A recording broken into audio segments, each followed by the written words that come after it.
అయితే ఎండాకాలం కాగానే ఏముంటది దొంగల భయం అయితే విపరీతంగా ఉంటది. అట్లనే ఆకతాయిలు ఉంటారు కదా, అదేనులా ఆకతాయిలు అంటే పొదుగుంజాల కాగానే ఇంత మందు పట్టు తెచ్చుకొని ఏడబడతాడ కూర్చొని వచ్చిపోయేటోళ్ళని బెదిరిస్తుంటారు. ఇగో గిసోంటోళ్ళ అందరి పని పట్టనికే ఇగో ఒక పోలీసు వాళ్ళు అయితే మంచి పెద్ద ప్లాన్ వేసిర్రు అనుకోరాదు.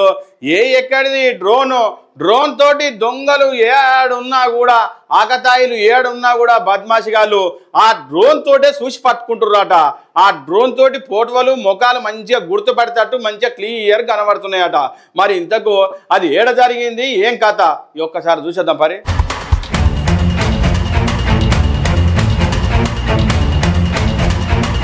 రైట్, ఆకతాయిగాళ్ళంటే ఎక్కువ కనబడేది రైల్వే స్టేషన్ల పొంట, ఫుట్పాత్ల పొంట, ఏడవాడతాడ కూర్చొని ఇగో మద్యం మత్తులో కూర్చొని తులుతుంటా వచ్చిపోయేటోళ్ళని అంతా బెదిరిస్తుంటారు.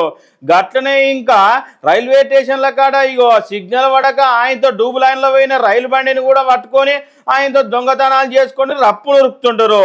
కిస్మొంటోళ్ళందరి పట్టుకుంటానికి రేణుకుంట రైల్వే స్టేషన్లో నైట్ విజన్ డ్రోన్లతో నిఘా దొంగతనాలను అరికట్టిస్తున్న డ్రోన్లు అనుకోరాదు. రేణుకుంట పోలీస్ స్టేషన్ పరిధిలో గిట్ల భద్రతా చర్యలు గట్టిగా చేపట్టిర్రు. తిరుపతి పోలీసుల సహకారంతో రైల్వే స్టేషన్ ఔటర్ పరిసరాల్లో థర్మల్ నైట్ విజన్ డ్రోన్ల సాయంతో నిఘాను మొత్తం ముమ్మర చేసిరు అనుకోరాదు. ఇంకెక్కడిది దొంగ బచేగాళ్ళు ఏడున్నా కూడా అనామతం పట్టుకొచ్చి ఇగో బండ్లే బుర్ర నురికి పట్టుకొచ్చి లోపడేసి బొక్కలేస్తుర్రట.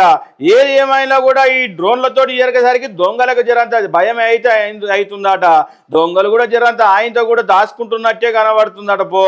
ఏదేమైనా కూడా ఈ డ్రోన్ల ఐడియా వచ్చినందుకు సూపర్ మరి చీకట్ల సూత మంచిగానే పని చేస్తున్నాయట. ఎంత లైట్ ఎలుక్కు లేకున్నా కూడా ముఖాలు మంచిగా గుర్తుపడుతున్నాయట అనుకోరాదు. ఇగో పోలీస్ అన్నలకు జరంత పని తప్పినట్టే దొంగలకు ఆయనతో భయం జొరినట్టే ఉంది. ఏది ఏమైనా ఇగో గిట్లా చేయడం సూపర్ పోలీస్ అన్నలు.